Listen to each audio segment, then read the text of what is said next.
మన తెలంగాణలో మొట్టమొదటి ఫ్యాక్టరీ అవుట్లెట్ మన ముకుంద జ్యువెలర్స్ లో లైట్ వెయిట్ ఆభరణాలు కలెక్షన్స్ ఎన్నెన్నో అన్ని జ్యువెలరీస్ పై VA కేవలం 2 to 12% మాత్రమే. విచ్చేయండి ముకుంద జ్యువెలర్స్. గృహ ప్రవేశాలు పూర్తి కాబోతున్నాయి. మిగిలిన ఇళ్ళు నాకు తెలిసి రైనీ సీజన్ కంప్లీట్ అయ్యే లోపు, రైనీ సీజన్ వచ్చే లోపు ఫస్ట్ ఫేజ్ లో ఇచ్చిన ఈ ఇళ్ళు ఏవైతే ఉన్నాయో 3 లక్షల పైచీలకు ఆన్ గోయింగ్, 4.5 లక్షల్లో మిగిలినవి కూడా వివిధ దశల్లో ఉంటాయి. ఏప్రిల్ మే ఎండింగ్ కల్లా ఈ 3 లక్షల ఇళ్ళు పైచిల్లుకు గృహప్రవేశాలు కాబోతున్నాయి. కొత్త ఫైనాన్షియల్ ఇయర్ లో అంటే ఏప్రిల్ నుంచి 2వ విడత ఇళ్ళు ఇచ్చే కార్యక్రమాన్ని కూడా ఈ ప్రభుత్వం చేయాలని నిర్ణయం తీసుకోవటం జరిగింది. ఇది ఒకసారి ఇచ్చో 2 సార్లు ఇచ్చో ఇవ్వటం అయిపోయింది అని చేతులు దులుపుకునే ఆలోచన ఈ ప్రభుత్వానికి లేదు. అర్బన్కి సంబంధించిన విషయంలో కూడా GHMC పరిధితో పాటు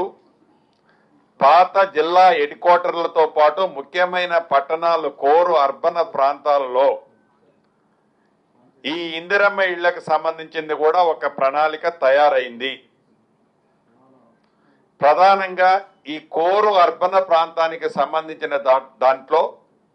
మురికివాడల్లో నివసించే పేదవాళ్ళకి మనం ఎక్కడో బహు దూరంలో 15 కిలోమీటర్లలోనో 20 కిలోమీటర్లలోనో అక్కడ మనకి భూమి ఉంది కదా అని అక్కడ కడితే, ఆ కట్టే ఇల్లు కూడా 15 ఫ్లోర్లో 20 ఫ్లోర్లో కడితే ఈ 20 కిలోమీటర్లు ప్రతిరోజు ఈ పేదవాడు పొట్టకూట కోసమే జీవిస్తున్నామనే పోరాటం చేసి ఆ పేదవాడు అంత దూరంలో ఉండి మళ్ళీ ఇక్కడ పనిచేసుకోవటానికో అతని చిరు వ్యాపారాలు చేసుకోవటానికో అంత దూరం నుంచి ఆపరేషన్ చేయలేని కారణంగా గత ప్రభుత్వంలో మేము 2 BHKలు 50,000 ఇచ్చినా 60,000 ఇచ్చినా అవి కూడా ఖాళీగా ఉండటానికి రీజన్ అది అని గ్రహించి సైంటిఫిక్ గా దీనికి ఒక పరిష్కారం తేవాలి అనే ఆలోచనతో ఈ దేశంలో ఉండే అనేక ప్రధానమైన నగరాల్లో ఎలా వాటిని షార్ట్అవుట్ చేస్తున్నారు, లైక్ బొంబాయి, బెంగళూరు, ఢిల్లీ లాంటి ప్రాంతాల్లో ఎలా చేస్తున్నారు అనేది ఒక సైంటిఫిక్ సర్వే కూడా చేపించి అలా అక్కడ పరిష్కారం పాజిటివ్ గా ఎలా చేయగలిగారు ఆ పేదవాళ్ళకి అనేది రిపోర్ట్ కూడా తెప్పించుకున్నాం. దాని బేస్తో ఈ మురికి వాడలున్న ప్రాంతంలో అక్కడ ప్రభుత్వ స్థలాలు కానీ ఆ పేదవాడికి ఉన్న చిన్న గుడిసె ఉన్న ప్రాంతంలో కానీ అదే ప్రాంతంలో ఐరేజ్ బిల్డింగ్లు 15 ఫ్లోర్లో 20 ఫ్లోర్లో కాకుండా గ్రౌండ్ +3/4 మాక్సిమం ఫ్లోర్సే లోపే కట్టి ఆ పేదవాడు పొద్దున్నే లెగటంతోనే తన చిరు వ్యాపారం కానీ ఏదైనా చిన్న కంపెనీలోనో ఆ ప్రాంతంలో తను జీవనోపాధికి చేసుకునే వసతులు కల్పించే ప్రాంతంలోనే ఇల్లు ఇవ్వాలనే ఆలోచనతో ఈ ప్రభుత్వం అటువంటి ప్రణాళికతో రాబోయే రోజుల్లో ఒక క్లారిటీ ఇవ్వనుంది. రూరల్ ప్రాంతంలో ఏవైతే ఈనాడు ఇళ్లు కడుతున్నామో అర్బన్ ప్రాంతానికి సంబంధించిన ప్రణాళికని అతి కొద్ది రోజుల్లో ఈ ప్రభుత్వం ప్రకటిస్తుంది. రూరల్లో కానీ అర్బన్ లో కానీ సొంత స్థలం ఉండి ఏ నియమ నిబంధనలు అయితే మేము ఇచ్చామో మినిమం 400 SFT, మాక్సిమం 600 SFT అనే కట్టాల్సి వచ్చినప్పుడు 30 గజాలు 32 గజాలు ఎవరికైనా ఉంటే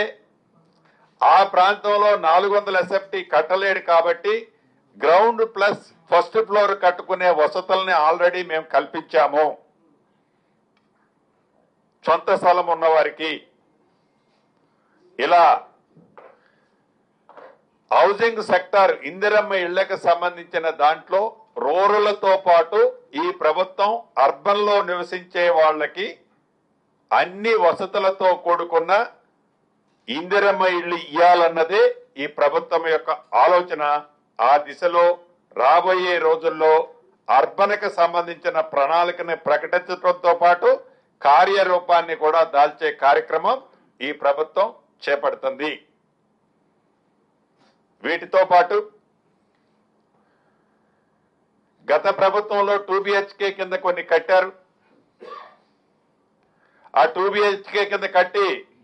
మౌలిక వసతులు లేక కొన్ని కొల్లూరు పరిసర ఎగ్జాంపుల్ చెప్తున్నాను. కొల్లూరు పరిసర ప్రాంతాల లాంటి ప్రాంతాల్లో కొన్ని కట్టి కొన్ని మౌలిక వసతులు లేని కారణంగా కొన్ని ఇందాక నేను చెప్పినట్లు కోర్ హైదరాబాదు ఈ మురికి కుంపలో నివసించే పేదవాళ్ళకి అక్కడ ఇచ్చామని చెప్తే ఆ పేదవాళ్ళు ఈ మురికి కుంపలో ఉండటానికి ఇష్టపడుతున్నాడు కానీ ఆడికి పోవడానికి ఇష్టపడిన ఇల్లు అసంపూర్తిగా పూర్తయిన ఇల్లు వాటన్నిటిని కూడా సుమారు 700 కోట్ల పైగా ఇప్పటికే వెచ్చించి ఏవైతే ఎలకేషన్ కానీ ఏవైతే ఎలకేషన్ అయి పొజిషన్ తీసుకొని వాటిని కూడా ఎలకేషన్ అయి ఉన్న అటువంటి వాటిని మళ్ళీ రీ అలాట్ చేసి ఆ పరిసర ప్రాంతాల్లో ఉండే వాళ్ళకి ఆ ఇన్ఫ్రాస్ట్రక్చర్ డ్యామేజ్ కాకుండా ఉండే విధంగా ఇళ్లు వాళ్ళకే ఎలకేషన్ చేసే కార్యక్రమం ఇప్పటికే చేపట్టాం. ఆ ప్రాంతంలో ఉన్న వాళ్ళకి వాటిని అలాట్ చేస్తున్నాం. రిమైనింగ్ బ్యాలెన్స్ స్ట్రక్చర్స్ ని కూడా తప్పకుండా రాష్ట్రంలో మిగతా అర్బన్ ఏరియాలో ఉండే ఆ 2 BHKలను కూడా పూర్తి చేస్తామని మీ ద్వారా రాష్ట్ర ప్రజానీకానికి తెలియజేస్తున్నాం. వీటితో పాటు పూర్ పీపుల్ కి చాలా క్లారిటీ ఈ ప్రభుత్వానికి ఉంది. మిడ్ క్లాస్ ప్రజలకి చాలా కోర్ అర్బన్ ఏరియాలో ఇబ్బంది పడుతున్నారు. దానికి కూడా ఎఫర్టబుల్ హౌసింగ్ స్కీముని గతంలో కాంగ్రెస్ ప్రభుత్వం అధికారంలో ఉన్నప్పుడు ఈ GHMC పరిధిలో లైక్ రాజీవ్ సగృహ తర్వాత మనం కుక్కటపల్లి ఏరియాలో ఉండే హౌసింగ్ బోర్డు కానీ ఇటువంటి ఎఫర్టబుల్ హౌసింగ్ స్కీమ్ ను కూడా ఈ ప్రభుత్వం మళ్లీ తీసుకురానుంది.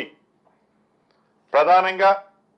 ORR కి 360 degrees లో ఉన్న ORR కి ఆనుకొని ఉన్న అనేక ప్రభుత్వ స్థలాలు కానీ ప్రైవేటు స్థలాలు పూలింగ్ స్కీమ్ ద్వారా తీసుకొని అక్కడ ఎఫర్టబుల్ హౌజెస్ స్కీమ్ ను కూడా రాబోయే 2-3 నెలలలోపు ఆ స్కీమ్ ను కూడా ఈ ప్రభుత్వం ప్రకటించనుంది. No loss no profit scheme లో మధ్యతరగతి కుటుంబాలకి ఇబ్బంది లేకుండా ఉండే విధంగా ఈ ఎఫర్టబుల్ స్కీమ్ ని ఈ రాబోయే రోజుల్లో తీసుకొచ్చే కార్యక్రమాన్ని ఎలా తీసుకొస్తున్నామన్నది కూడా ఈ గ్లోబల్ సమ్మిట్ లో ప్రజెంటేషన్ మిగతా ఈ దేశంలోని మిగతా రాష్ట్రాల్లో హెడ్ క్వార్టర్ లో జరుగుతున్న స్కీములను కూడా స్టడీ చేసి ఆల్రెడీ ఫీజిబిలిటీ రిపోర్ట్ తెచ్చాం. దాన్ని ఇక్కడ ఇంప్లిమెంటేషన్ చేసే కార్యక్రమాన్ని చేపడుతున్నాం. వీటితో పాటు ఆనాడు హౌసింగ్ బోర్డుకు సంబంధించిన అనేక ప్రాంతాల్లో హౌసింగ్ బోర్డు ప్రాపర్టీస్ చాలా ప్రాంతాల్లో కొన్ని లీజుకిచ్చి ఆ లీజు డేట్లు అయిపోయినా వాటిని తిరిగి తీసుకోవటం కానీ వాటిని తిరిగి తీసుకోవాలనే ఆలోచన కానీ ఆనాటి ప్రభుత్వానికి లేకపోతే ఏవైతే లీజుకిచ్చామో లీజులో ఎండ్లో ఉన్నా లేకుంటే లీజు టైం అయిపోయి వారి పొజిషన్ లో ఉన్నా లేకుంటే వివిధ కారణాల చేత ఇది హౌసింగ్ ప్రాపర్టీ నాదని కొన్ని కబ్జాలకి గురైన అటువంటి చాలా ల్యాండ్స్ ని చాలా ప్రాంతాల్లో ప్రభుత్వం హౌసింగ్ బోర్డు తీసుకొని వాటికి చుట్టూ నాకు తెలిసి ఇప్పటి వరకు మోర్ దాన్ 1000 acres పైచిలకు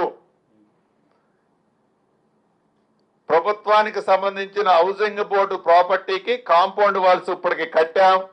చిన్న చిన్న పాకెట్లుంటే ఓపెన్ ఆక్షన్స్ లో కూడా ఇప్పటికే టెండర్స్ పెట్టి సుమారు 750 నుంచి 800 కోట్ల రూపాయల వరకు ఆక్షన్ లో బిడ్ లో కూడా హౌసింగ్ బోర్డు సేకరించడం జరిగింది.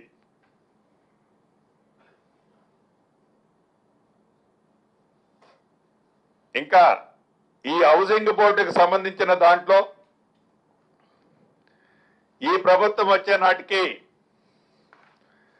హౌసింగ్ బోర్డు హౌసింగ్ డిపార్ట్మెంట్ అనే లేకపోతే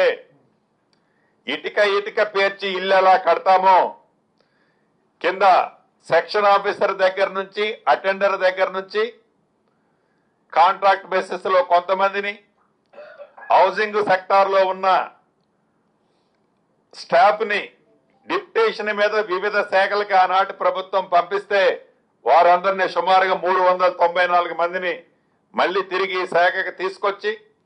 కాంట్రాక్ట్ బేసిస్ లో సుమారు 800 మందిని ఏఈల్ని రిక్రూట్ చేసుకొని ఆర్డబ్ల్యూఎస్, R&B, పంచాయతీరాజ్ డిపార్ట్మెంట్ల నుంచి 152 మందిని డిప్యుటేషన్ మీద తీసుకొని రెవెన్యూ శాఖ నుంచి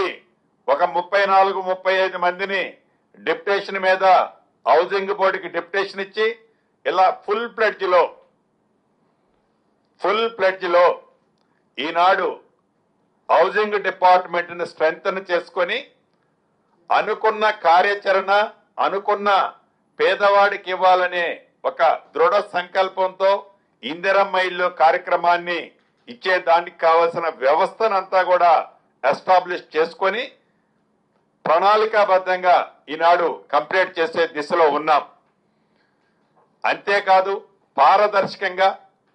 ఈ ఇందిరమ్మ ఇల్లు ఇచ్చే కార్యక్రమం కూడా ఎక్కడా అవినీతి రహితంగా, ఎక్కడైనా సెక్రటరీలు నాకు తెలిసి రాష్ట్ర వ్యాప్తంగా ఒక 8 మందో 9 మందో విలేజ్ సెక్రటరీలు 5,000 అడిగారు, 10,000 అడిగారని ఇన్ఫర్మేషన్ వస్తే విత్-ఇన్ 24 అవర్స్ లోనే అటువంటి అధికారులు కూడా సస్పెండ్ చేయటం కాకుండా కొన్ని ప్రాంతాల్లో సర్వీస్ నుంచి కూడా రిమూవ్ చేశాం. అంటే పేదవాడి కళ నెరవేర్చే దాంట్లో మధ్యలో ఏ రకమైన పైరవీకారుడు,